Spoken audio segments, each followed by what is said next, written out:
ಅವರುಗಳನ್ನು ಮತ್ತು ದೇಶದ ಎಲ್ಲ ರೈತ ಬಾಂಧವರನ್ನು ಸ್ಮರಿಸುತ್ತಾ ಈ ನಮ್ಮ ಟ್ರಿಬಲ್ ಡಿ ಕಾರ್ಯಕ್ರಮಕ್ಕೆ ಆಗಮಿಸಿರುವ ಎಲ್ಲ ನಮ್ಮ ಮೀಡಿಯಾ ಬಾಂಧವರಿಗೂ, ನನ್ನ ಫ್ರೆಂಡ್ಸ್ಗೂ, ಚಿತ್ರತಂಡಕ್ಕೂ ನನ್ನ ಹೃತ್ಪೂರ್ವಕ ವಂದನೆಗಳು ತಿಳಿಸ್ತಾ ಇದ್ದೀನಿ.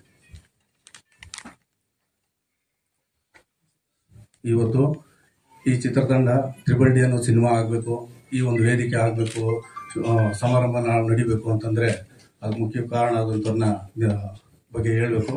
ಮೊದಲನೇದಾಗಿ ಮಹೇಶ್ ಅಣ್ಣ ಅಂತ. ಮಹೇಶ್ ಅಣ್ಣ ನನ್ನನ್ನು ಇವಾಗ ತುಂಬ ಗ್ರೇಟ್ ಅಂತ ಹೇಳ್ತೀನಿ. ನಮ್ಮ ಸಿನಿಮಾಗೆ ದುಡ್ಡು ಹಾಕ್ತರು ಅಂತ ಗ್ರೇಟ್ ಹೇಳ್ತಾ ಇಲ್ಲ. ಯಾಕೆಂದರೆ ನಾನು ತುಂಬ ಸ್ಟ್ರಗಲ್ಲು, ಅಂದರೆ ತುಂಬ ಲಾಸ್ ಆಗಿ ಮತ್ತೆ ಏನು ಮಾಡಬೇಕು, ಅವ್ರನ್ನ ತುಂಬ ದುಡ್ಡು ಕೊಡಬೇಕಿತ್ತು. ಮಹೇಶ್ ಅಣ್ಣನಿಗೆ ದುಡ್ಡು ಕೊಡಬೇಕಾದ್ರೆ ಒಂದಿನ ಫೋನ್ ಮಾಡಿದ್ರು. ಅವ್ರು ಫೋನ್ ಮಾಡಿದಾಗ ನನಗೆಲ್ಲೋ ದುಡ್ಡು ಕೇಳಕ್ಕೆ ಕರೀತಿದ್ದಾರೆ, ಕೂರಿಸ್ತಾರೆ ಇವತ್ತು 100% ಅಂದ್ಕೊಂಡೆ ಹೋದಾಗ ಅವ್ರು ಹೇಳಿದ್ರು, ಮಹೇಶ್ ಅಣ್ಣ ಏನು ಮಾಡ್ತಾ ಇದ್ದೀವಿ ಮಂಜು ಅಂದರು. ಇಲ್ಲಣ್ಣ ಈ ಥರ ಲಾಸ್ ಹೊರಟದೆ, ವ್ಯಾಪಾರ ಅಲ್ಲ, ಏನು ಮಾಡ್ಬೇಕಂತ ಗೊತ್ತಿಲ್ಲದೆ ಇರೋ ಟೈಮಲ್ಲಿ ಈ ಥರ ಇದ್ದೀನಣ್ಣ, ಸಿನಿಮಾ ಮಾಡ್ಬೇಕಂತ ನೋಡಿದ್ದೀನಿ ಅಂತ. ಎಕ್ಸ್ಪೆಕ್ಟೇ ಮಾಡಿಲ್ಲ ಅವತ್ತು ಅವರು. ನೀನು ಮಾಡು ಮಂಜು, ನಾನು ಇದ್ದೀನಿ ಅಣ್ಣ, ನೀನು ದುಡ್ಡು ಕೊಡ್ಬೇಕಣ್ಣ, ಪರವಾಗಿಲ್ಲ ಸಿನಿಮಾ ಮಾಡು ಅಂತೇಳಿ ಅವತ್ತು ಅವ್ರು ಹೇಳಿದ್ರು. ಯಾಕೆಂದರೆ ಇವತ್ತು ಲಾಸ್ ಆಗಿ ಹಾಳಾಗ್ತಿರೋರ ಮೇಲೆ ಕಲ್ಲಾಗ್ತಾರೆ ಹೊರತುಕು ಮತ್ತೆ ನೀನು ಪ್ರಯತ್ನ ಮಾಡು, ನಿನ್ನ ಈ ಸಾಧನೆಗೆ ನಾನು ಹೆಗ್ಲಾಗಿರ್ತೀನಿ ಅಂತ ಹೇಳಿ ನಿಂತ್ಕೊಂಡು ಮಹೇಶ್ ಅನ್ನೋದು ನಾನು ತುಂಬ ಧನ್ಯವಾದಗಳು ಹೇಳ್ತಾ ಇದ್ದೀನಿ. ಅವ್ರು ಒಂದು ಚಪ್ಪಾಳೆ ಕೊಡ್ಬೇಕಂತ ನಾನು ಬಯಸ್ತಾ ಇದ್ದೀನಿ. ನಾನು ತರಕಾರಿ ವ್ಯಾಪಾರ ಮಾಡ್ತಿದ್ದೆ ಹೊಸೂರು ಕಲಾಶಪಳ್ಳಿ ಮಾರ್ಕೆಟಲ್ಲಿ. ಸರ್ ಸಿನಿಮಾಕ್ಕೆ ಬರ್ಬೇಕು ಕಾರಣ ಅಂದರೆ ಈಗ ನಾವು ಒಂದು ಕಲೆ ಅನ್ನೋದು ಇದ್ದೇ ಇರ್ತದೆ ಸರ್. ನಾವು ಸಿನಿಮಾಗಳು ನೋಡಿರೋದಾಗ್ಬೋದು, ಆಮೇಲೆ ಬರವಣಿಗೆ ನಮ್ಮಲ್ಲಿ ಇದೆ ಅಂತ ಒಂದು ಗೊತ್ತಿದ್ದು ಒಂದು ಶಾರ್ಟ್ ಫಿಲ್ಮ್ ಸೆಲೆಕ್ಟ್ ಮಾಡಿದೆ. ಆಗ ಸಿನಿಮಾ ಮಾಡಬೇಕು ಅಂತೇಳಿ ಸಿನಿಮಾ ಮಾಡ್ಬೇಕಂತ ಉದ್ದೇಶ ಬಂದಿದೆ. ಯಾರ ಹತ್ರ ವರ್ಕ್ ಮಾಡಿದ್ದೀರಾ ನೀವು ಸರ್? ಯಾರ ಹತ್ರ ವರ್ಕ್ ಮಾಡಿದ್ದೀರಿ ಸರ್? ಯಾರ ಹತ್ರ ಇಲ್ಲ ಸರ್, ನಾನು ಸೋಲಾಗೆ ಶಾರ್ಟ್ ಫಿಲ್ಮ್ಸ್ ಎರಡು ಮಾಡಿದ್ದೀನಿ. ಅವ್ವ ಅಂತ ಒಂದು, ಧೀಮಂತನು ಅಂತ. ಹೌದು ಸರ್, ಅವ್ವ ಅನ್ನೋದು ಯೂಟ್ಯೂಬಲ್ಲಿ ಬಿಟ್ಟಿದ್ದೀರಿ. ಈಗ ಧೀಮಂತನು ಅನ್ನೋದು ರಿಲೀಸ್ ಮಾಡಬೇಕು ಸರ್. ಸರ್ ಇದು ಶುರುವಾಗಿದ್ದು 2023 ಸರ್. 2023 ಆಯಿತು ಸರ್. ಇದು ಧೈರ್ಯಂ ಧರ್ಮಂ ದೇಶಂ ಅಂತ ಹೇಳಿ ಇಟ್ಟಿದ್ದೀನಿ ಸರ್. ಒಬ್ಬ ಸಾಮಾನ್ಯ ಪ್ರಜೆ ಧೈರ್ಯ ಮಾಡಬೇಕು, ಒಬ್ಬ ಅಧಿಕಾರಿಗಳು ಬಂದು ಮಾನವೀಯತೆ ಬೆಳಿಬೇಕು, ಧರ್ಮನ ಕಾಪಾಡಬೇಕು, ಒಬ್ಬ ದೇಶದಲ್ಲಿರೋ ಯೋಧ ಬಂದು ದೇಶ ಕಾಪಾಡಬೇಕು ಅನ್ನೋ ವಿಧಾನದಲ್ಲಿ ಇದು ಟ್ರಿಬಲ್ ಡಿ ಅನ್ನೋದು ನನ್ನೊಂದು ಯೂನಿವರ್ಸಲ್ ಸಬ್ಜೆಕ್ಟ್ ಸರ್. ಇದು ಅಂದರೆ ಇದು 5 ಭಾಗ ಇದೆ, ಎಲ್ಲ ಬೌಂಡ್ ಸ್ಕ್ರಿಪ್ಟ್ ಎಲ್ಲ ಆಗಿದೆ. ಬಟ್ ಇಲ್ಲಿ ನಾನು ತುಂಬ ಆರ್ಟಿಸ್ಟ್ ದೊಡ್ಡ ಮಟ್ಟದಾಗ ಬರಬೇಕಾಗಿರೋಂಥ ಸಿನಿಮಾ ಇದು. ತುಂಬ ಆರ್ಟಿಸ್ಟ್ ಪ್ರಯತ್ನ ಮಾಡಿದೆ, ಪ್ರೊಡ್ಯೂಸರ್ಸ್ನ ಅಪ್ರೋಚ್ ಮಾಡಿದೆ, ಎಲ್ಲೂ ಆಗಲಿಲ್ಲ. ಆಮೇಲೆ ಮತ್ತೆ ಒಂದು ಬಜೆಟ್ ಹಾಕೊಂಡೆ, ಆ ಬಜೆಟಲ್ಲೂ ಆಗಲಿಲ್ಲ ಸಿನಿಮಾ. ಮತ್ತೆ ಆಮೇಲೆ ನಾವು ಫ್ರೆಂಡ್ಸ್ ಎಲ್ಲ ಸೇರಿ ಅರುಣ್ ಅವ್ರಿಗೆ ಕಾಲ್ ಮಾಡಿದೆ. ಅವರೇ ನಮ್ಮ 2 ಶಾರ್ಟ್ ಫಿಲ್ಮ್ ಹೀರೋ, ಈಗ ನನ್ನ ಸಿನಿಮಾಗೂ ಅವರೇ ಹೀರೋ. 3ನೇ ಸರಿ ನಾವು ಒಂದಾಗ್ತಾ ಇದೀವಿ, ಮುಂದೇನು ಒಂದಾಗಿರ್ತೀರಿ. ಅವ್ರು ಕಾಲ್ ಮಾಡಿದಾಗ ಮಂಜು ನೀನೇನು ಬೇಕೋ ಮಾಡು, ನಿನ್ನಿಂದ ನಾನು ನಿಂತ್ಕೊತೀನಿ ಅಂತಂದ್ರು. ಆಗ ಅವರು ಸಿನಿಮಾ ಬಂದಮೇಲೆ ಸರಿ ಧೈರ್ಯ ಮಾಡಿ ಮಹೇಶ್ ಅಣ್ಣವರು ಹೇಳಿದ್ರು. ಹಾಗೆ ಅರುಣ್ ಅವರು ಎಂಟ್ರಿ ಆದಮೇಲೆ ಅಲ್ಲಿಂದ ಸಿನಿಮಾ ಟೇಕ್ ಆಫ್ ಆಯಿತು. ಹೌದು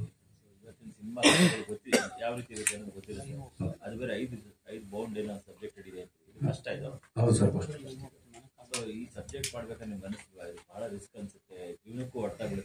ಖಂಡಿತ ಅಂತು ಸರ್. ಇದು ಎಲ್ಲರೂ ಹೇಳ್ತಾರೆ ನಾನು ಕಷ್ಟಪಟ್ಟು ಸಿನಿಮಾ ಮಾಡಿದೆ ಅಂತ.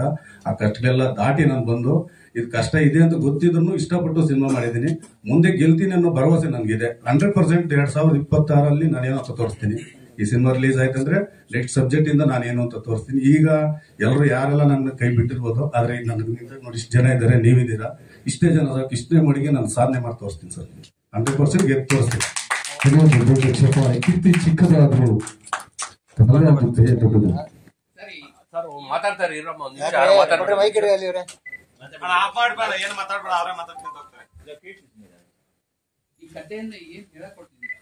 ಸರ್ ಈಗ ಈ ಕಥೆಯಿಂದ ಏನ್ ಹೇಳಿದಿರ ಅಂದ್ರೆ, ನೀವು 5 ಸಾಂಗ್ ನೋಡಿದೀರಾ. 5 ಸಾಂಗ್ ಅಲ್ಲಿ 5 ಭಾಗಗಳು ಇದು ಒಂದು ಹೇಳಿದೀನಿ ಸರ್. ಮೊದಲನೇ ಸಾಂಗ್ ಅಲ್ಲಿ ಮಾನವೀಯತೆ ಹೇಳಿದೀನಿ. 2ನೇ ಸಾಂಗ್ ಅಲ್ಲಿ ಒಂದು ಯುವಕರು ಧೈರ್ಯವಾಗಿ ಹೆಂಗ್ ಮುಂದುವರ್ಬೇಕಂತ ಹೇಳಿದೀನಿ. 3ನೇ ಸಾಂಗ್ ಲವ್, ಅಂದ್ರೆ ಪ್ರೀತಿ ಪ್ರೇಮ ಇವತ್ತು ಜಗತ್ತಿಗೆ ಬೇಕಾಗಿರುವಂತದ್ದು, ಅದು ಹೇಳಿದೀನಿ. 4ನೇ ಸಾಂಗ್ ಅಲ್ಲಿ ಸಂಬಂಧಗಳ ಬೆಲೆ ಬಾಂಧವ್ಯ, ಅದು ಹೇಳಿದೀನಿ. 5ನೇದು ಯುವಕರೆಲ್ಲ ದೇಶದ ಬಗ್ಗೆ ಯೋಚನೆ ಮಾಡಬೇಕು ಅನ್ನೋ ರೀತಿ ಹೇಳಿದೀನಿ ಸರ್. ಟೋಟಲ್ ಸಿನಿಮಾದಲ್ಲಿ ಎಲ್ಲ ಇದೆ ಸರ್. ಈ ಪ್ಯಾಕೇಜ್ ಅಲ್ಲಿ ನಿಮ್ ಸಾಂಗ್ ಅಲ್ಲಿ ನಿಮ್ಗೆ ಅರ್ಥ ಆಗಿದೆ ಸಿನಿಮಾದಲ್ಲಿ ಏನೇನಿದೆ ಅಂತ ಹೇಳಿ ಸರ್. ಮಾನವೀಯತೆ ಬಗ್ಗೆ ತುಂಬಾ ಪ್ರೆಸ್ ಮಾಡಿ ಹೇಳಿದೀನಿ ಸರ್. ಕ್ಯಾಮ್ರಾ ವರ್ಕ್ ಯಾರು ಮಾಡಿರೋದು ಸರ್? ಮಸ್ತಾನ್ ಶರೀಫ್ ಅಂತ ಹೇಳಿ ಹೈದರಾಬಾದ್. ಯಾವ್ದು ಮಾಡಿ ಇದಕ್ಕೆ ಮುಂಚೆ ಯಾವ್ದು ಮಾಡಿದ್ರು ಸರ್ ಅವ್ರು ಕನ್ನಡದಲ್ಲಿ ಮಾಡಿದ್ದಾರೆ, ಇದು ನಮ್ದು ಫಸ್ಟ್ ಕನ್ನಡ. ಅಲ್ಲ ಒಂದು ಸಾಂಗಲ್ಲಿ ಹಾಸ್ಪಿಟಲ್ ಸೀನ್ ಎಲ್ಲ ಫುಲ್ ಕ್ಯಾಮ್ರಾ ಎಲ್ಲ ಶೇಕ್ ಹಾಕ್ಸಿದ್ರು ಅಲ್ಲಾಡ್ಬೇಕು ಸರ್. ಮಳೆ ಬರ್ತಾ ಇತ್ತು ಅವತ್ತು, ಮಳೆ ಬರೋಕ್ಕೂ ಕ್ಯಾಮ್ರಾ ಇಂಡೋರ್ ಅಲ್ಲ ಸರ್ ಇದು ಅವತ್ತು ಸ್ಲಿಪ್ ಆಗ. ಆಮೇಲೆ ನಮ್ಗಲ್ಲಿ ಏನಂದ್ರೆ ಈಗ ತುಂಬಾ ಒಂದೇ ಅಂತಲ್ಲ, ಇದ್ರಲ್ಲಿ ತುಂಬಾ ಇದಾವೆ. ಯಾಕಂದ್ರೆ ನಮ್ ಬಜೆಟ್ ತುಂಬಾ ಲಿಮಿಟೆಡ್ ಅಲ್ಲಿ ಇರೋದ್ರಿಂದ ನಾವೇನು ಮತ್ತೆ ರೀಶೂಟ್ ಮಾಡಕ್ ಆಗ್ಲಿಲ್ಲ. ಇರೋದ್ನಲ್ಲೇ ಬ್ಯಾಲೆನ್ಸ್ ಮಾಡಿ ಸಿನಿಮಾ ಕಂಪ್ಲೀಟ್ ಮಾಡಿದ್ದೀವಿ ಸರ್. ಇಲ್ಲ ಸರ್, ಸಂಜು ಅಂತೇಳಿ ಸಂಜು ಅಂತ ಹೇಳಿ 2 ಸಾಂಗ್ ಮಾಡಿದ್ದಾರೆ ಸರ್. ಗಜೇಂದ್ರ ಅಂತ 1 ಸಾಂಗ್ ಮಾಡಿದ್ದಾರೆ. ಬಹುದೂರ್ ಚೇತನ್ ಅವರು ನಾನೆಂಬ ಸ್ವಾರ್ಥ ಒಂದು ಬಿಟ್ ಮಾಡಿದ್ದಾರೆ. ಲಕ್ಷ್ಮೀ ದಿನೇಶ್ ಅಂತೇಳಿ 1 ಸಾಂಗ್ ಮಾಡಿದ್ದಾರೆ ಸರ್. ಸರ್ ನವೆಂಬರ್ 7 ರಿಲೀಸ್ ಆಗ್ತಿದೆ ಸರ್. ಇಲ್ಲ ಸರ್, ಸಿನಿಮಾನೇ ಸರ್. ಇಲ್ಲ ವ್ಯಾಪಾರ ಅದು ಇರುತ್ತೆ. ಸಿನಿಮಾ 100% ಸಿನಿಮಾ ಇರುತ್ತೆ ಸರ್. 3 ಸಿನಿಮಾ ಪ್ಲಾನ್ ಮಾಡ್ತಾ ಇದೀರಿ, ಅದು 100% ಆಗುತ್ತೆ ಸರ್. ಹೌದು ಸರ್, ಹೋಲ್ಸೇಲ್ ಸರ್. ಅದೇ ಇದಿಲ್ಲ, ನಮ್ಗೆ ಒಂದು ಟೀಮ್ ಅಂತ ಆಗಿದೆ ಸರ್. ಈಗ ಆ ಜೀವನ ಚೆನ್ನಾಗಿದೆ ಸರ್. ಇಲ್ಲ ಚೆನ್ನಾಗಿದೆ ಸರ್. ಇಲ್ಲ ಈಗ ಅವ್ರಿಗೂ ಎಲ್ಲ ಕ್ಲಿಯರ್ ಆಯ್ತು ಸರ್. ಕ್ಲಿಯರ್ ಆಯ್ತು ಸರ್. ಅವ್ರು ಹೇಳ್ಬಿಟ್ಟಿದ್ದಾರೆ ಈಗ ಈ ಸಿನಿಮಾ ರಿಲೀಸ್ ಮಾಡ್ಕೊಂಡ್ಬಾರ ನೆಕ್ಸ್ಟ್ ಪ್ಯಾನ್ ಇಂಡಿಯಾ ಮಾಡೋಣ ಅಂತ ಸರ್. ಸರ್ ಇದು ಬೆಂಗಳೂರು ಮಂಗಳೂರಲ್ಲಿ ಶೂಟ್ ಆಗಿದೆ. ಕೊಳ್ಳೇಗಾಲ ಬಾರ್ಡರ್ ಅಲ್ಲಿ ಶೂಟ್ ಆಗಿದೆ. ಈ ತರಕಾರಿ ಮಾಫಿಯಾನೇ ಒಂದು ಸಿನಿಮಾ ಮಾಡಿದ್ರೆ ನಿಮಗೆ ಚೆನ್ನಾಗಿ ಅದು ನೆಕ್ಸ್ಟ್ ಇದೆ ಸರ್. ಅದು ಪ್ಯಾನ್ ವರ್ಲ್ಡ್ ಸಿನಿಮಾ ಸರ್ ಅದು. ಯಾಕಂದ್ರೆ ತರಕಾರಿ ವಿಚಾರದಲ್ಲಿ ಅಲ್ಲ, ನಾವೇನ್ ಹೇಳ್ತಾ ಇದ್ರೆ ಅಂದ್ರೆ ಬರೀ ಕರ್ನಾಟಕ ಅಂತಲ್ಲ, ಕೇರಳ ಅಂತಲ್ಲ, ಇಡೀ ಇಂಡಿಯಾದಲ್ಲಿ ಕರ್ನಾಟಕದ ತರಕಾರಿ ವ್ಯಾಪಾರ ಮಾಡಿದ್ರು ತುಂಬಾ ಜನ ಸಾಯ್ತಾ ಇದ್ದಾರೆ. ಅದ್ರ ಬಗ್ಗೆ ಯಾವ ಸಿನಿಮಾನು ಬಂದಿಲ್ಲ. ಅದು 100% ಬರ್ತದೆ. ಅದು ಅಪ್ರೋಚ್ ಮಾಡಿದೀನಿ ಒಂದು ಸ್ಟಾರ್ ಹೀರೋಗೆ. ಅವ್ರ ಕಮಿಟ್ಮೆಂಟ್ ಇರೋದ್ರಿಂದ ಅವ್ರು ಮಾಡೋಣಪ್ಪ, ಇದೆಲ್ಲ ಮುಗಿಲಿ, ನಿಂದು ಸಿನಿಮಾ ಮಾಡು ಅಂತ ಹೇಳಿದ್ದಾರೆ. ಆದ್ರೆ ದೊಡ್ಡ ಮಟ್ಟದಲ್ಲಿ ಬರ್ತದೆ ಸರ್ ಅದು. ಆ ವಿಚಾರದ ಬಗ್ಗೆ ಫಸ್ಟ್ ಸ್ಕ್ರಿಪ್ಟ್ ಮಾಡಿದ್ದೆ ಅದನ್ನ. ಅಂದ್ರೆ ತುಂಬಾ ಜನ ಸಾಯ್ತಾ ಇದ್ದಾರೆ, ಅದು ಯಾರಿಗೂ ಗೊತ್ತಿಲ್ಲ. ತರಕಾರಿ ರೈತ ಬೆನ್ನೆಲುಬು, ರೈತ ಬಂದು ದೇಶಕ್ಕೆ ಬೆನ್ನೆಲುಬು, ಅವನಿಗೆ ಬೆನ್ನೆಲುಬು ದಳ್ಳಾಳಿಗಳು ಸರ್. ಆದ್ರೆ ದಳ್ಳಾಳಿಗಳು ಇಲ್ಲಿ ಕೆಡ್ದಾಗ ತೋರಿಸ್ತಾರೆ. ಆದ್ರೆ ರೈತನಿಗೆ ಬೆನ್ನೆಲುಬೆ ದಳ್ಳಾಳಿ ಬ್ರೋಕರ್ ಅನ್ನೋದು ಮರ್ತ್ಬಿಟ್ಟು ಆ ಬ್ರೋಕರ್ ಎಷ್ಟು ಜನ ಸಾಯ್ತಾ ಇದ್ದಾರೆ ಅನ್ನೋದ್ರ ಬಗ್ಗೆ ಯಾರು ಹೇಳ್ತಾ ಇಲ್ಲ. ಅದನ್ನ ನಾನು ಹೇಳ್ತೀನಿ ಸರ್, ಖಂಡಿತ ದೊಡ್ಡ ಮಟ್ಟದಲ್ಲಿ ಹೇಳ್ತೀನಿ ಸರ್. ಅದು ನೀವು ದೊಡ್ಡ ಹೀರೋ ಇಟ್ಕೊಂಡು ಏನೋ ಮಾಡ್ಬೇಕು ಅಂತಿದ್ದೀರಿ. ನೀವು ಕ್ವಾಲಿಟಿ ಚೆನ್ನಾಗಿ ಮಾಡಿದಾಗ ಅವರೇ ಕರೆದು ಕೊಡ್ತಾರೆ. ಹೌದು ಸರ್. ಹಿಂಗಿದ್ದಾಗ ಶೇಕ್ ಆಯ್ತು ಅದಾಯ್ತು ಇಲ್ಲ ಸರ್, ಅದು ಪ್ರೊಡಕ್ಷನ್ ಹೌಸ್ ಇನ್ ಮುಂದೆ ಪ್ಲಾನ್ ಅಲ್ಲಿ ಮಾಡ್ತಿರೋ ಸರ್. ಈಗೆಲ್ಲ ಅನುಭವ ಆಗಿದೆಯಲ್ಲ, ಇನ್ ಮುಂದೆ ಖಂಡಿತ ದೊಡ್ಡ ಚೆನ್ನಾಗಿ ಮಾಡ್ತೀರಿ. ಇಲ್ಲ ಸರ್, ಇದೆ ಸರ್, ಮಾಡ್ತೀರಿ. ನೆಕ್ಸ್ಟ್ ಮುಂದೆ ಮಾಡ್ತೀರಿ ಖಂಡಿತ ಸರ್. ಆ ಮಟ್ಟಕ್ಕೆ ಅಲ್ಲಿ ಹೋದ್ರೆ ಖಂಡಿತ ಮಾಡ್ತೀರಿ ಸರ್. ಯಾರು ಮಾತಾಡ್ತಾ ಇರೋದು ಫೋನಲ್ಲಿ? ಅರುಣ್ ನಮಸ್ಕಾರ. ಮತ್ತೆ ನನ್ನ ಫ್ರೆಂಡ್ಸ್ ಮತ್ತೆ ಟ್ರಿಬಲ್ ಡಿ ಟೀಮ್ ಎಲ್ರಿಗೂ ನಮಸ್ಕಾರ. ನಾನು ಬಂದು ಮರಣಂ ಅಂತೇಳಿ ಮೊದಲನೇ ಫಸ್ಟ್ ಒಂದು ಸಿನಿಮಾ ಮಾಡಿದೆ ಕನ್ನಡದಲ್ಲಿ. ಇದು ಸೆಕೆಂಡ್ ಸಿನಿಮಾ. ಆಕ್ಚುಲ್ ಆಗಿ ಮಂಜು ಎಷ್ಟು ಗಂಟೆ ಕರೆದಿರ್ತಾರೆ ನಿಮ್ಗೆ ಪ್ರೆಸ್ ಮೀಟ್ಗೆ? ತಡವಾ ಬಂದಿರೋ ಒಂದು ಸಾಕ್ಷಿಗೆ ಒಂದು ಸಾರಿ ಕೇಳ್ಬೇಕಲ್ವಾ? ನಿಮ್ಗೋಸ್ಕರ ಅಷ್ಟು ಜನ ಕಾಯ್ತಾ ಇದ್ರು. ಸಾರಿ ಸರ್, 12:05 ಹಂಗೆ ಬಂದೆ ಸರ್. ನಾನು ಮಂಜು ಜೊತೆ ಅಲ್ಲಿರೋದೆ. ಇನ್ನೂ ಒಂದು ಆಕ್ಚುಲ್ ಆಗಿ ಹೇಳ್ಬೋದಾದ್ರು ಇಲ್ಲೋ ಗೊತ್ತಿಲ್ಲ. ಇವತ್ತು ನಮ್ಮ ಅಮ್ಮ ಅವ್ರ ಅಣ್ಣ ತೀರೋದು ನೆನ್ನೆ. ಅವ್ರನ್ನೂ ನೋಡ್ಕೊಂಡು ಇಲ್ಲಿ ಬರ್ಬೇಕಾಯ್ತು. ಇದು ಹೇಳ್ಬೋದೋ ಇಲ್ಲೋ ನನಗೆ ಈ ಜಾಗದಲ್ಲಿ ಗೊತ್ತಿಲ್ಲ. ಸೊ ಇದು ಇನ್ನೊಂದು ನನಗೆ ಫಸ್ಟ್ ಪ್ರೆಸ್ ಮೀಟು. ನಾನು ಏನ್ ಮಾತಾಡ್ಬೇಕಂತ ನನ್ಗೆ ಐಡಿಯಾ ಇಲ್ಲ. ಏನ್ ಮಾತಾಡ್ಬೇಕಂತ ಗೊತ್ತಾಗ್ತಿಲ್ಲ. ಸೊ ಏನಾದ್ರೂ ತಪ್ಪಾಗಿ ಮಾತಾಡಿದ್ರೆ ನನ್ಗೆ ಕ್ಷಮಿಸಿ, ಏನಾದ್ರೂ ತಪ್ಪಾಗಿ ಮಾತಾಡಿದ್ರು ಕ್ಷಮಿಸಿ. ಇನ್ನೊಂದು ಮಂಜು ಅವ್ರಿಗೆ ತುಂಬಾ ಥ್ಯಾಂಕ್ಸ್. ಯಾಕಂದ್ರೆ ಒಂದು ಒಳ್ಳೆ ಒಂದು ಕ್ಯಾರೆಕ್ಟರ್ ಕೊಟ್ಟು ನನ್ ಕರೆದು ನನ್ನ ನಂಬಿ ಇಷ್ಟು ಮಾತ್ರ ಕೊಟ್ಟಿದ್ದಕ್ಕೆ ನನಗೆ ತುಂಬಾ ಥ್ಯಾಂಕ್ಸ್. ಈ ಚಿತ್ರದಲ್ಲಿ ಫಸ್ಟ್ ಅವ್ರು ಬಂದು ನನ್ನ ಹತ್ರ ಹೇಳ್ಬೇಕಾರೆ ತೋಟದಲ್ಲೇ ಬಂದ್ರು. ನಾನು ತೋಟದಲ್ಲೇ ಇದ್ದೆ. ನಾನು ಒಂದು ರೈತ, ನಮ್ಮಪ್ಪ ರೈತಾನೆ. ತೋಟದಲ್ಲಿ ಇರ್ಬೇಕಾದ್ರೆ ಬಂದು ಮೀಟ್ ಮಾಡಿದ್ರು. ಈ ತರ ಮಾಡೋಣ ಅಂದ್ರು, ಮಾಡೋಣ ಅಂತ ಮಾಡಿದ್ವಿ. ನೀವು ನೋಡಿದೀರಾ ಹಾಡುಗಳು ಇವೆಲ್ಲ. ನಿಮ್ಗೆ ಹೆಂಗ ಅನ್ಸುತ್ತೋ ನೋಡಿ. ಎಲ್ರು ಕರ್ನಾಟಕ ಜನ ನಮ್ಮನ್ನ ಆಶೀರ್ವಾದ ಮಾಡಬೇಕು. ಮಂಜು ಅವ್ರು ತುಂಬಾ ಕಷ್ಟಪಟ್ಟಿದ್ದಾರೆ. ನಾನು ಮಾಡೋಣ ಮಂಜು ಅಂತ ಹೇಳಿರ್ಬೋದು, ಬಟ್ ಫಿನಾನ್ಸಿಯಲಿ ಸಪೋರ್ಟ್ ಮಾಡೋದಕ್ಕೆ ನಾವು ದೊಡ್ಡ ಇದೇನಿಲ್ಲ. ಸೊ ಫೈನಾನ್ಸ್ ಅವರು ತುಂಬಾ ಕಷ್ಟಪಟ್ಟಿದ್ದಾರೆ. ಅವ್ರ ಕಷ್ಟ ನೋಡಿ ತುಂಬಾನೇ ಹಿಂಸೆ ಪಟ್ಟಿದ್ವಿ. ನಾವು ಸಪೋರ್ಟ್ ಮಾಡಕ್ ಸೊ ಹೇಳ್ಬಿಡೋದು ದೊಡ್ಡ ವಿಷಯ, ಮಾಡ್ತೀವಿ ಅಂತ. ಬಟ್ ಅವ್ರು ತುಂಬಾ ಕಷ್ಟಪಟ್ಟು ಸ್ಟ್ರಗಲ್ ಆಗಿ ಬರ್ತಿದ್ದಾರೆ. ಸೊ ಅವ್ರ ಕಷ್ಟ ಹೊರಗಡೆ ತರಬೇಕಾಗಿರೋದು ನೀವೇ ಅನ್ಕೊಳ್ತೀನಿ ಸರ್ ಫಸ್ಟ್. ಸೊ ಅವ್ರಿಗೆ ಸಪೋರ್ಟ್ ಮಾಡಿ. ಅವರು ಟ್ಯಾಲೆಂಟ್ಸ್ ತುಂಬಾ ಇದೆ. ನಿಮ್ಮಿಂದಾನೆ ಅವ್ರಿಗೆ, ಮಂಜು ಅವ್ರಿಗೆ ತುಂಬಾ ಸಪೋರ್ಟ್ ಆಗ್ಬೇಕಾಗಿದೆ. ಸೊ ನೋಡಿ, ನಿಮ್ಮ ಪಾತ್ರದ ಬಗ್ಗೆ. ನನ್ನ ಪಾತ್ರ ಆದ್ರೆ ಸರ್, ನಾನೊಂದು ಹಳ್ಳಿಯಿಂದ ಫ್ಯಾಮಿಲಿ ಇಶ್ಯೂಸ್ ಆಗುತ್ತೆ. ಅದರಿಂದ ನಾನು ಸಿಟಿಗೆ ಬರ್ತೀನಿ. ಸಿಟಿಲಿ ಸ್ವಲ್ಪ ರಿವೆಂಜ್ ಇದು ಹೋಗುತ್ತೆ. ಸೊ ಅದನ್ನ ಸಿನಿಮಾದಲ್ಲಿ ಇದು ಮಾಡಿದ್ದೀನಿ ಸರ್. ನಾನು ಡೈರೆಕ್ಟರ್ನ ಕೇಳಿದೆ, ನಾನು ಅದು ಹೇಳೋದಕ್ಕೆ ಆಗೋದಿಲ್ಲ. ಸೊ ಅದೆಲ್ಲ ಡೈರೆಕ್ಟರ್ ಹೇಳ್ತಾರೆ. ಏನಾದರೂ ಸಿನಿಮಾ ಬಗ್ಗೆ ಏನಾದರೂ ಇದ್ರೆ ಡೈರೆಕ್ಟರ್ ಕೇಳಿ ಪ್ಲೀಸ್, ಏನು ತಪ್ಪು ತಿಳ್ಕೊಬೇಡಿ.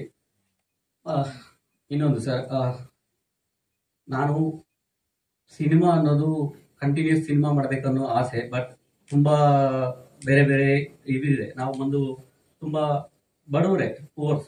ಏನು ಮಂಜು ಮಾಡೋಣ ಬಾ ಸಿನಿಮಾ ಅಂತ ಕರೆದಿದ್ದೀನಿ ಹೊರತು ನಾನೇ ದುಡ್ಡಿರೋನಲ್ಲ. ನಾವು ಪೋರ್ಸೆ.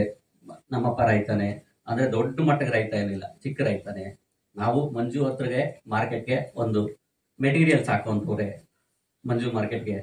ಸೊ ಏನೋ ಮಂಜು ಒಂದು ಫ್ರೆಂಡ್ಶಿಪ್ ಇಂದ ನನಗೆ ಈ ಚಾನ್ಸ್ ಕೊಟ್ಟಿದ್ದಾನೆ ಅಷ್ಟೇ. ಮಂಜು ನನ್ನಿಂದ ಏನೋ ಎಕ್ಸ್ಪೆಕ್ಟ್ ಮಾಡಿ ಈ ಚಾನ್ಸ್ ಕೊಟ್ಟಿಲ್ಲ. ಶಾರ್ಟ್ ಫಿಲ್ಮ್ಸ್ ಮಾಡೋಣ ಅಂದ ಮಾಡಿದ್ವಿ. ಮಂಜುಗೆ ಏನ್ ಇಷ್ಟ ಆಯ್ತು ಅಂತ ನನ್ಗೆ ಗೊತ್ತಿಲ್ಲ. ಈ ಸಿನಿಮಾ ಮಾಡಿದೀವಿ. ಸೊ ಇನ್ ಮುಂದೆ ಆಶೀರ್ವಾದ ಮಾಡ್ಬೇಕಾಗಿರೋದು ಕರ್ನಾಟಕ ಜನತೆ ಮತ್ತೆ ನೀವು ಸರ್, ಮೀಡಿಯಾದವ್ರು ಸಪೋರ್ಟ್ ಇಲ್ಲದೆ ನಾವು ಏನು ಮಾಡೋಕ್ಕಾಗೋದಿಲ್ಲ. ಸೊ ನೋಡಿ, ಆದಷ್ಟು ನಮಗೆ ಸಪೋರ್ಟ್ ಮಾಡಿ. Thank you sir. ನಂದು ಸರ್ ಆಕ್ಚುಲ್ ಆಗಿ ನಾನು ತಮಿಳ್ನಾಡು ಕರ್ನಾಟಕ ಬಾರ್ಡರ್ ಸರ್, ಕೊಡಿಯಾಳ ಅಂತೇಳಿ. ನಾನು ಬೆಳೆದಿದ್ದೆಲ್ಲ ಬಂದು ಬೊಮ್ಸಂದ್ರ ಸರ್, ಬೊಮ್ಸಂದ್ರ. ನಂದು ತಮಿಳ್ನಾಡು ಬೆಲಾಂಗ್ಸ್ ಬರುತ್ತೆ, ತಮಿಳ್ನಾಡಲ್ಲಿ ಬರುತ್ತೆ. ಅಂದ್ರೆ 3 ಕಿಲೋಮೀಟರ್ ಕರ್ನಾಟಕ ಬಾರ್ಡರ್ ಇಂದ 3 ಕಿಲೋಮೀಟರ್ ಇದೆ. ಬಟ್ ಅಲ್ಲಿ ಎಲ್ಲ ಕನ್ನಡದವರು ಸರ್, ನಾವು ಕನ್ನಡದವರು. ನಮ್ದು ಕನ್ನಡ ಹಳ್ಳಿ ಭಾಷೆ ಬರುತ್ತೆ. ನಾನು ಕನ್ನಡದಲ್ಲೂ ಏನಾದರೂ ತಪ್ಪಾಗಿದ್ರೆ ಪ್ಲೀಸ್ ನೀವೇ ಕ್ಷಮಿಸಬೇಕು. Thank you sir. ಹಾಯ್, ಎಲ್ಲರಿಗೂ ನಮಸ್ತೆ. ನಾನು ನಿಮ್ಮ ಶಿವಮೊಗ್ಗದ ಹುಡುಗಿ ಗಗನ ಮಲ್ನಾಡ್. ಎಲ್ಲರಿಗೂ ಕ್ಷಮೆ ಇರಲಿ. ಆಕ್ಚುಲಿ ನಾನು ಶಿವಮೊಗ್ಗದಿಂದ ಬರೋದ್ರಿಂದ ಸ್ವಲ್ಪ ತಡ ಆಯಿತು.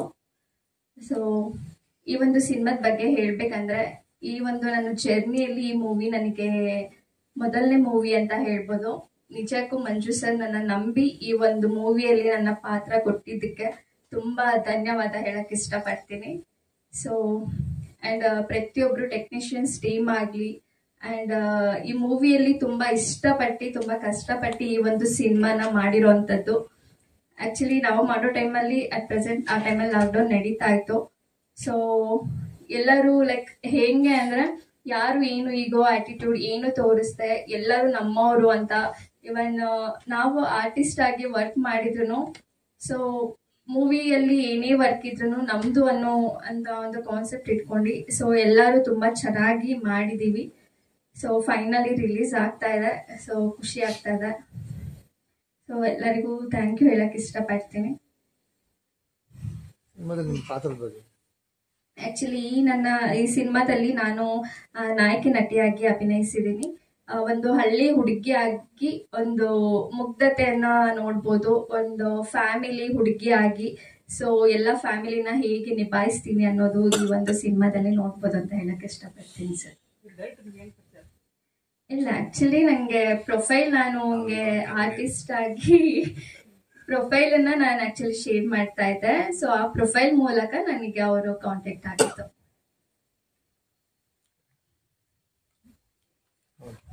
ಈ ತ್ರಿಬಲ್ ಡಿ ಚಿತ್ರದಲ್ಲಿ ನಾನು ನಾಯಕನ ತಂದೆ ಪಾತ್ರ ಮಾಡಿದ್ದೀನಿ. ಒಂದು ಮುಗ್ಧತೆಯಿಂದ ಕೂಡಿದಂಥ ಒಂದು ಕುಟುಂಬ. ಅಂದರೆ ದಿನಗೂಲಿ ನೌಕರನ ಕೆಲಸ. ನಮ್ಮದು ಒಂದಿನ ಮಣ್ಣು ಹೊಡೆಯೋದು, ಒಂದಿನ ಕಟ್ಟಡ ಏನಾದ್ರು ಕಾರ್ಮಿಕ ಕೆಲಸ ಅಥವಾ ಮಣ್ಣೋರ ಕೆಲಸ, ಗಾರೆ ಕೆಲಸ, ಇವೆಲ್ಲ ಮಾಡೋ ರೀತಿ. ನನಗೆ ಈ ಚಿತ್ರದ ಬಗ್ಗೆ ಅಷ್ಟು ಗೊತ್ತಿಲ್ಲ. ನಾನು ಪಾತ್ರ ಮಾತ್ರ ಎಷ್ಟು ಮಾತ್ರ ಮಾಡಿದ್ದು. ನನಗೆ ಮೊದಲು ನಾನು ರಾಕೇಶಿಗೆ ಥ್ಯಾಂಕ್ಸ್ ಹೇಳಬೇಕು. ರಾಕೇಶ್ ಮೂಲಕ ನನಗೆ ಮಂಜು ಅವ್ರ ಪರಿಚಯ ಆಯಿತು. ಈ ಚಿತ್ರಕ್ಕೆ ಮಂಜು ಸರ್ ಈ ಒಂದು ಒಳ್ಳೆ ಪಾತ್ರ, ತುಂಬ ಚೆನ್ನಾಗಿದೆ ಪಾತ್ರ ಇದು, ಕೊಟ್ಟಿದ್ದಕ್ಕೆ ತುಂಬ ಧನ್ಯವಾದ ತಿಳಿಸ್ತೀನಿ. ಇಡೀ ತ್ರಿಬಲ್ ಡಿ ಚಿತ್ರತಂಡಕ್ಕೆ ಒಳ್ಳೆಯದಾಗಲಿ ಅಂತೀನಿ. ಮಾಧ್ಯಮ ಮಿತ್ರರು ತಾವೆಲ್ಲ ಈ ಚಿತ್ರವನ್ನು ಜನರಿಗೆ ಹತ್ತಿರ ಸೇರಿಸುವುದರ ಎಲ್ಲ ನಿಮ್ಮ ಕೈಲಿದೆ. ದಯವಿಟ್ಟು ಹೆಲ್ಪ್ ಮಾಡಿ ಈ ಚಿತ್ರತಂಡಕ್ಕೆ ಅಂತ ಕೇಳ್ಕೊತೀನಿ. Thank you sir. ಪತ್ರಿಕಾ ಮಿತ್ರರಿಗೆ ನಮಸ್ಕಾರ. ಜೊತೆಗೆ ಸ್ನೇಹಿತ ವರ್ಗದವರು ಬಂದಿದ್ದೀರಾ. ಸುಮಾರು ಸಿನಿಮಾಗಳು ಈಗ ಆಲ್ರೆಡಿ ಅಸೋಸಿಯೇಟ್ ಆಗಿ ಕೆಲಸ ಮಾಡಿದ್ದೆ. ಮೇ ಬಿ ಮುಖ ಪರಿಚಯ ತುಂಬಾ ಜನರ ಜೊತೆಗಿದೆ, ಅಂದ್ರೆ ನನ್ನ ಪರಿಚಯ ನಿಮ್ಗಿಲ್ಲ ಅಷ್ಟೇ. ನಾನು ಮಂಜಣ್ಣ ಅವರು ಬಂದು ರೂಮ್ ಮೇಟ್ಸ್ಗಳು. ಸಿನಿಮಾ ಪ್ಯಾಷನ್ಸ್ ಅಂದ್ರೆ ನಮ್ ರೂಮ್ ಬಂದು ಸಿನಿಮಾ ಅಡ್ಡ ತರನೇ ಯಾವಾಗ್ಲೂ ಕೂಡ. ಅಲ್ಲಿ ಬಂದ್ರೆ ನಿಮ್ಗೆ ಆಚೆ ಬರ್ಬೇಕಾದ್ರೆ ಅಲ್ಲೇ ಒಂದು ಸಿನಿಮಾ ಆಗೋಗ್ಬಿಡುತ್ತೆ. ಅಷ್ಟ್ರ ಮಟ್ಟಿಗೆ ನಾವು ಸಿನಿಮಾಗಳ ಬಗ್ಗೆ ಮಾತಾಡ್ತಾ ಇದ್ವಿ. ಮಂಜಣ್ಣ ಕೂಡ ತುಂಬಾ ಹಳೆ ಪರಿಚಯ. ಸೊ ಅಲ್ಲಿ ಸಿನಿಮಾ ಬಗ್ಗೆ ಮಾತಾಡ್ತಾ ಇಲ್ಲ ಈ ತರ ಒಂದು ಕನ್ಸ್ ಇದೆ ಅಂತ ಮಂಜಣ್ಣ ಅವ್ರು ಹೇಳಿದಾಗ, ಸೊ ಅದನ್ನ ಡೆವಲಪ್ ಮಾಡಕ್ಕೆ ಏನೇನ್ ಪ್ರಯತ್ನಗಳು ಆಯ್ತು ನಮ್ಮ ರೂಮಲ್ಲಿ ಅನ್ನೋದು ಅದೇ ದೊಡ್ಡ ಸಾಹಸ ಕತೆ. ಅದನ್ನೇ ಹೇಳೋದಿಲ್ಲ, ಆಚೆ ಬರೋಸೋದಿಗೆ ಒಳಗಡೆ ಒಂದು ಸಿನಿಮಾ ಆಗೋಗ್ಬಿಡುತ್ತೆ. ಈ ಒಂದು ಚಿತ್ರದಲ್ಲಿ, ತ್ರಿಬಲ್ ಚಿತ್ರದಲ್ಲಿ ಹೀರೋ ಫ್ರೆಂಡ್ ಕ್ಯಾರೆಕ್ಟರ್ ಮಾಡಿದ್ದೀನಿ, ಜೊತೆಗೆ ಅಸೋಸಿಯೇಟ್ ಆಗಿ ಕೆಲಸ ಮಾಡಿದ್ದೀನಿ. ಒಂದು ಸಮಾಜದಲ್ಲಿ ಏನು ಕಷ್ಟ ನಡೆಯುತ್ತೆ ಅದನ್ನ ಹೀರೋ ಆಗ್ಲಿ ಅಥವಾ ಸುತ್ತ ಇರೋ ಸಮಾಜ ಯಾವ ರೀತಿಯಾಗಿ ಫೇಸ್ ಮಾಡಬೇಕು, ಅದನ್ನ ಯಾವ ರೀತಿಯಾಗಿ ನಾವು ಎದುರಿಸಿದ್ರೆ ನಮ್ಗೆ ಅದು ಸರಿ ಹೋಗುತ್ತೆ ಅನ್ನೋಂಥದ್ದು ಕಂಪ್ಲೀಟ್ ಒಂದು ಚಿತ್ರಕಥೆ. ಸೊ ಹಾಗಾಗಿ ಈ ಒಂದು ಚಿತ್ರನ ಕಷ್ಟಪಟ್ಟು, ಆಬ್ವಿಯಸ್ಲಿ ಆಗೇ ಆಗುತ್ತೆ, ಎಲ್ಲ ಸಿನಿಮಾಗಳು ಕಷ್ಟಪಟ್ಟೆ ಆಗೋದು, ಕಷ್ಟ ಇಲ್ಲದೆ ಯಾವ್ದು ಸಿನಿಮಾ ಆಗಲ್ಲ. ಅಷ್ಟೇ ಇಷ್ಟಪಟ್ಟು ಕೂಡ ಮಾಡಿದೀವಿ. ಯಾಕೆಂದ್ರೆ ನಾವು ಇದ್ದಂತಹ ಜಾಗದಲ್ಲಿ ವೆರಿ ಫಸ್ಟ್ ಡೇ ಇದು 2 ನಿಮಿಷ ಟೈಪ್ ತಗೋಬೋದಲ್ಲ with your permission. First day ಹೋಗಿದೀವಿ, ಯಾರ ಮೊಬೈಲಲ್ಲೂ ಸಿಗ್ನಲ್ ಇಲ್ಲ, ಆ ತರ ಲೊಕೇಶನ್ ಕರ್ಕೊಂಡು ಹೋಗಿದ್ದಾರೆ ಡೈರೆಕ್ಟರ್. ಅಲ್ಲಿದ್ದಂತ ಪೂಜಾರಿ ಅವ್ರ ಹತ್ರ ಇದ್ದಿದ್ದು ಒಂದೇ ಒಂದು, ಅದು ಬೇಸಿಕ್ ಸೆಟ್ BSNL ಸಿಮ್, ಅವ್ರ ಹತ್ರ ಇಸ್ಕೊಂಡು ಮನೆಯವ್ರಿಗೆಲ್ಲ ಫೋನ್ ಮಾಡಿ ಮಾತಾಡಿ ಆಲ್ಮೋಸ್ಟ್ 11-12 ಡೇಸ್ ಒಂದೇ ಜಾಗದಲ್ಲಿ ಇದ್ವಿ. ಆರ್ಟಿಸ್ಟ್ಗಳೇ ಅಡಿಗೆ ಮಾಡ್ಕೊಂಡು, ಬಿಕಾಸ್ ಅಲ್ಲಿ ಊಟದ ವಿಚಾರದಲ್ಲಿ ಸ್ವಲ್ಪ ಅಷ್ಟು ಕಂಫರ್ಟ್ ಝೋನ್ ಇರ್ಲಿಲ್ಲ. ಹಾಗಾಗಿ ಆರ್ಟಿಸ್ಟ್ಗಳೇ, ನಮ್ಮ ರೋಹಿಣಿ ಮೇಡಮ್ ಇವತ್ತು ಬಂದಿಲ್ಲ ಪಾಪ, ಬೇರೆ ಶೂಟ್ ಇದೆ, ಅವರೇ ಅಡಿಗೆ ಮಾಡೋರು, ಮತ್ತೆ ನಾವುಗಳೇ ಎಲ್ಲ ಹೆಲ್ಪ್ ಮಾಡೋದು, ಹೀರೋಯಿನ್ ಅಡಿಗೆ ಮಾಡಿದ್ದಾರೆ. ಈ ತರ ಒಬ್ರಿಗೊಬ್ರು ಸಪೋರ್ಟ್ ಕೊಟ್ಟು ಒಂದು ಸಿನಿಮಾ ಒಂದು ತಯಾರಾಗಿದೆ. ಊಟ ಎಷ್ಟು ಚೆನ್ನಾಗಾಯ್ತು ಅಷ್ಟೇ ಚೆನ್ನಾಗಿ ಸಿನಿಮಾ ಕೂಡ ಬಂದಿದೆ. ಸ್ವಲ್ಪ ಟೆಕ್ನಿಕಲ್ ಪ್ರಾಬ್ಲಮ್ ಇದ್ದಿದ್ರಿಂದ ಕ್ವಾಲಿಟಿ ಸ್ವಲ್ಪ ಇಶ್ಯೂ ಆಗಿದೆ ಅಷ್ಟೇ, ಬಿಟ್ರೆ ಬೇರೆ ಏನಲ್ಲ. ದಯವಿಟ್ಟು ನಿಮ್ಮ ಎಲ್ಲರ ಪ್ರೀತಿ ನಮ್ಮ ಮೇಲಿರಲಿ ಅಂತ ಕೇಳ್ಕೊತೀನಿ. Thank you sir. ನಮಸ್ತೆ, ನನ್ನ ಹೆಸರು DV ನಾಗರಾಜ್ ಅಂತ, ಆರ್ಟಿಸ್ಟು. ಈ ಸಿನಿಮಾದಲ್ಲಿ ನಾನು ಹೀರೋಯಿನ್ ಫಾದರ್ ಆಗಿ ವರ್ಕ್ ಮಾಡಿದ್ದೀನಿ. ಒಂದು ಸೆಕೆಂಡ್ ರಾಕೇಶ್ ಮುಖಾಂತರ ಮಂಜೂರ್ ಪರ್ಸಾಗಿ ಈ ಪಾತ್ರ ಸಿಕ್ತು ನನಗೆ. ಇನ್ನು ಸಿನಿಮಾ ಬಗ್ಗೆ ಹೇಳ್ಬೇಕು ಅಂತಂದ್ರೆ ಬಹಳ ಚೆನ್ನಾಗಿ ಬಂದಿದೆ. ಸಣ್ಣ ಪುಟ್ಟ ಲೋಪದೋಷ ಇರ್ತಾರೆ. ನೀವು ಈ ಸಿನಿಮಾ DDT ಸಿನಿಮಾ ಚೆನ್ನಾಗಾಗ್ಲಿ, ಮಂಜೂರ್ ಒಳ್ಳೇದಾಗ್ಲಿ, ಇಡೀ ತಂಡಕ್ಕೆ ಒಳ್ಳೇದಾಗ್ಲಿ ಅಂತ ದಯವಿಟ್ಟು ಮೀಡಿಯಾ ಪೀಪಲ್ ನೀವು ಹರಿಸ್ಬೇಕು. Love you media. Thank you. ನಮ್ಗೆ ಇದ್ರ ಬಗ್ಗೆ ಏನಂತ ಗೊತ್ತಿಲ್ಲ. ನಮ್ಮ ಮಂಜು ನಮ್ಮ ಕುಲ್ಬಾಂದವರು, ನಮ್ಮದು ಫ್ರೆಂಡ್ಸ್ ಸ್ವಲ್ಪ ಜಾಸ್ತಿ ಇದೆ. ನೀವು ಬಂದು ಒಂದು MLA ಕ್ಯಾರೆಕ್ಟರ್ ಬಂದು ನೀವು ಮಾಡ್ಕೊಡ್ಬೇಕಂತ ಹೇಳಿದ್ರು. ಏನೋ ನಮ್ಗೆ ಗೊತ್ತಿರೋದು ಮಾಡಿದ್ವಿ ಸರ್, ನೀವೆಲ್ಲರೂ ಸಹರಿಸಿ ಇದು ಮಾಡ್ಬೇಕು ಸರ್. ಎಷ್ಟು ಕೃಷ್ಣಪ್ಪ ನೀವು ವೆಂಕಟಗೌಡ್ರ ನಿಮ್ಮ ಪಾತ್ರದ ಬಗ್ಗೆ ಹೇಳಿ. ಎಲ್ರಿಗೂ ನಮಸ್ಕಾರ. ಆ್ಯಕ್ಚುಲಿ ಎಲ್ಲರೂ ಮಾತಾಡಿದಂಗೆ ಮಂಜು ಸರ್ ಸ್ವಲ್ಪ ಶ್ರಮಜೀವಿನೇ. ನನಗೆ 1.5 ವರ್ಷದಿಂದ ನಮ್ಮ ಧನು ಮೂಲಕ ಪರಿಚಯ. 1.5 ವರ್ಷದಿಂದ ಅವ್ರು ನಮಗೆ ಡಿಸ್ಟ್ರಿಬ್ಯೂಷನ್ ಮಾಡಲೇಬೇಕಂತ ಹಠ ಮಾಡಿ ಅವತ್ತು ಈಗ ಈ ಸಿನಿಮಾ ರಿಲೀಸ್ ಆಗ್ತದೆ. ಬಿಕಾಸ್ ನಾನು ಅದನ್ನು ಮಾಡೋದಕ್ಕೆ ಕಾರಣ ಮಂಜುನೇ. ಯಾಕಂದ್ರೆ ಅವರು ಫಾಲೋಅಪ್ ಮಾಡೋ ಡೆಡಿಕೇಶನ್ನು, ನಮ್ಮ ಕೆಲವರು ಅಂತಾರೆ ನೀವು ಜಾಸ್ತಿ ಚೆನ್ನಾಗಿ ಫಾಲೋಅಪ್ ಮಾಡ್ತೀರ ಅಂತ, ಅವ್ರು ಅದಕ್ಕಿಂತ ಚೆನ್ನಾಗಿ ಫಾಲೋಅಪ್ ಮಾಡೋದು ಪಾಪ. ಬಟ್ ರಿಲೀಸ್ ಮಾಡ್ಬೇಕಂದ್ರೆ ಒಂದು ಲಿಮಿಟೆಡ್ ಬಜೆಟ್ ಇರುತ್ತೆ. ಆ ಬಜೆಟ್ ಕಾರಣ ಅವ್ರಿಗೆ ಡಿಲೇ ಆಗ್ತಾ ಇದ್ದಿದ್ದರಿಂದ ಮಂಜೂರ ನೀವೇನು ಕೈಲಿ ಎಷ್ಟಾಗುತ್ತೆ ಅಷ್ಟು ಹಾಕಿ ಮಿಕ್ಕಿ ನಾನು ಹಾಕ್ಬಿಟ್ಟು ಮಾಡ್ಕೊಡ್ತೀನಿ ಅಂದೆ. ಸೊ ಅದೇ ರೀತಿ ಅವ್ರಿಗೆ ಮಾಡ್ಕೊಡ್ತಾ ಇದ್ದೀನಿ. ಯಾಕಂದ್ರೆ ಸಿನಿಮಾ ತುಂಬ ಜನ ಪ್ರೊಡಕ್ಷನ್ ಮಾಡ್ಬೋದು, ಆ ರಿಲೀಸ್ ಮಾಡ್ಬೇಕನ್ನೋ ತವಕ ಎಲ್ಲರಿಗೂ ಇರಲ್ಲ. ರಿಲೀಸ್ ಮಾಡ್ಬೇಕನ್ನೋದೇ ದೊಡ್ಡ ಕೆಲಸ ಆ್ಯಕ್ಚುಲಿ. ಆ ರಿಲೀಸ್ ಮಾಡೋದಕ್ಕೆ